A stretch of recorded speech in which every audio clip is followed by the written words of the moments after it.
But we'll continue to provoke and, push them further for, as you stated, further and better particulars of what the fund is being used for. But there's a critical question that we probably might be losing sight of. You made mention of, we say that our arrivals are increasing, but maybe they are decreasing in nature. Now, what is our tourism product at all? What is Ghana's tourism product? I want us to, what is our tourism product? And how have we competitively marketed and promoted and packaged that product? What is the product at all? Believed it to be, before I came back to Ghana, our primary product is heritage. And it's heritage as evidenced by the history, the culture, the castles, the events that occur during the seasons. And it's for those things that I believe people primarily want to come and be in Ghana. And it's those things which I think we are failing to act as good custodians of, which is why polytanks, I understand from our colleague, are appearing in aged forts around the castle. So what we need within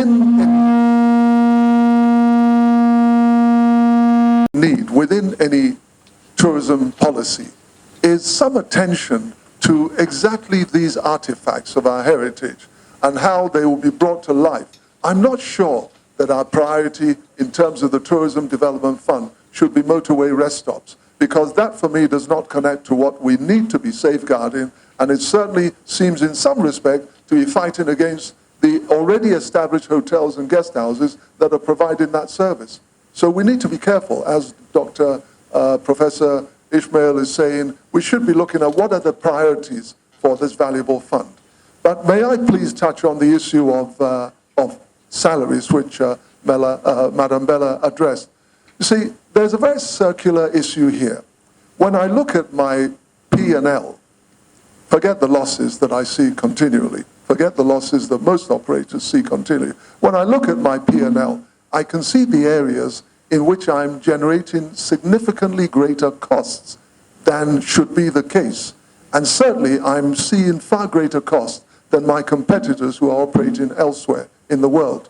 So electricity and water, if they are consuming 30% of my revenues, not profit, my revenues, and then on top of that, I've got this whole avalanche of fees, costs, and levies that are doing their best to depress me, then where will I, and then I've got payroll costs which are higher in Ghana than in Europe. The 13.5% contribution that I have to pay for SNIT for each employer is higher than I would pay in the UK, where it will be about 8%. So if I'm paying and absorbing all of that, you ask yourself as you cut the cake, where is the wherewithal to be able to pay, to do what you should do, which is pay your staff more? Because actually I agree that the rates of pay cannot be governed by any legislation. It has to be governed by the ability of the business to pay. And then you have to ask yourself, why is it that we have a minimum wage regime which proposes such ridiculously low, unsustainable minimum wage rates for workers? And sometimes I think that there is it's a device to ensure that private operators can pay the excessive taxes, fees, and levies to enable the government to collect all this money and use it as it will. I think that our tax regime is too high. With regards to our internship work, let me just share a short experience that I have. When our students are on internship, especially in the culinary arts, the challenge is we are supervisors. What are you coming to supervise if you don't know what is happening from the down? A typical example was we asked a lady to slice onions, and it was a problem. How would I, if you are not able to slice onions, then okra there, you can't even go there because it's more slimy. So I think that we need to holistically embrace what we are doing. slicing of onions is part of the culinary arts. And so if you don't know how to slice the onions, and we have different slices, as we know, it's not just the way our grandmothers do it. It's different shapes, different sizes. So I think that academia should actually inform our students that when you go, it's the service from down to top, and not from top to down. Thank you. That GATOF is ever ready from today, or even before, that let us expand the base of the fund. We said we have 25 trade associations under GATOF. How many of these trade associations are paying? About 3 or 4. What are the rest waiting for? I think at our conference in Koforidua, this was discussed over and over again. And we said when we are back, this will be implemented. It has not been implemented. Why? Because we are ready to comply. And also having in mind that we broaden the base, considering our 1% is also at the back of our mind, so that it comes back to the cow or the hen that is laying the egg. We are ready. We are ready to do that. Number 2, I'm a little bit confused or not aware that some of the sites does not belong to GTA. And this sites that does not belong to GTA, the revenue that is generated from those funds or those sites, where do they go to? That when there is a problem there, GTA will have to take our fund to go and repair. When the revenue, we don't know where it goes to. Thank you.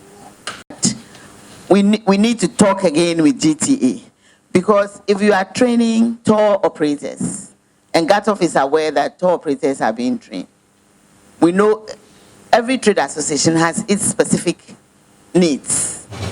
And so if it's not a general training that comes to all the 25 trade associations, we cannot specifically say it is in collaboration with GATOF.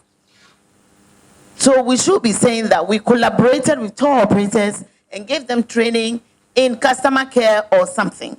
So we need to talk again and see what is, have some needs assessment that specifically hoteliers need ABC. All the 25 trade associations, we have our specific needs. So, Mr. Fund Manager, I think that we need to talk and do special training that will benefit the industry generally. So that's what I have to say. Madam, that there are seasons of the business. Very soon we'll be in the low season of the hotel business.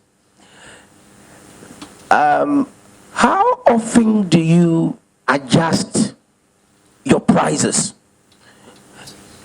when we get into the low season? 2, now we have booking platforms where hotels have signed contract with, and they give them 30%, 20%, 15%. However, the local tour operator who is supposed to sell your rooms and get, discount. We don't have, I'm speaking, on behalf of the Tour Operators Union, which I'm a member. Now, it is difficult for a local indigenous tour operator to get discount from the hotels than the booking engines, platforms. They get whopping discount. So, if I sell to a client, a customer, giving the rack rate, I don't have a TO, a tour operator rate. If you go to the hotels, they tell you that write a letter to us, then based on the bookings that you will consider, will review and consider. But if I'm a first timer, there's no discount for you. So it makes my product or my service very expensive. And that is why now travelers are going online to purchase or book the rooms themselves without using a tour operator. So what does the tour operator get? The tour operator will get just the facilitation, just maybe meet and greet. And now with Uber, the tourists can also book. So we have a threat to our industry with advent of internet and application development. So we need to critically address the challenges and issues that are affecting operators. Hotel Association, how well are you collaborating with tour operators, giving them some good discount for them to also make good business? First of all, I believe that every hotelier at any level, whether it's budget, 1-star, 2-star, 3-star, will want to maximize their business. What will vary greatly is the degree to which they understand the levers that they should be pulling on and exactly how they can use those levers. So generally, if you look at our tourism environment, hospitality environment of Ghana, what I think we would all see is that other than for the probably 2, 3, 4, 5-star, there is limited use of technology to enable potential consumers, guests to access the different products, limited use. When it comes to seasonal pricing pricing is a function of the individual operator's understanding of their own business cycle. And therefore, where there's good understanding, you'll see that people know that you can't charge the same price at Easter that you'll charge in maybe September. There are different seasons. So certainly, what I'm saying is that you will see seasonal pricing operate, but it can sometimes not be very, very visible, because if you phone in a particular month of the year and ask the price, that is the price you'll know. But if you phone and ask, what is your low season price, your high season price, you'll get a different answer. If you look online, you will become aware that some operators also show their low season and their high season. I know that we do, because we have to but if I speak for my own individual business, as opposed to speaking for Ghana Hotels Association, I know that we have to recognize there's a low season, a high season. The low seasons seem to occupy the majority of the year, I have to admit.